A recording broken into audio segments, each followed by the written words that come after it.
હા, પણ આ પ્રસંગ મને ગમે છે એટલા માટે સાંભળજો ખાસ.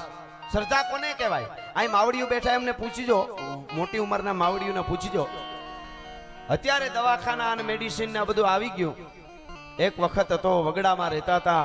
સોમાહાનો વખત હોય, રાતનો 1:30 વાગ્યો હોય, નાનું બાળક હોય, દીકરી દીકરો, એને તાવની ભઠ્ઠિયું બળવા માંડે. ગાયરમાં ભૂર્યો મીઠું નાખીને પાણી નાખીને ઘહીને માથામાં લગાડે, પોતા મૂકે, આમ કરે તેમ કરે, સતાય તાવ ઉતરે નહીં. અને હફલિયો દીકરો જ્યારે લેવા માંડે અડધી રાતે, નેહડું હોય, ક્યાં જાય? અને તેદી એમ થાય હવે કોઈ દવા કોઈ ઓહડિયા કામ નહીં કરે એમ માને થાય ને. તેદી મિત્રો એક ધૂપેલિયામાં રાખના છાણાનું ધૂપેલિયુંમાં ઘી નાખી તેદી હે જગદંબા માં, હવે હું ક્યાં જાઉં?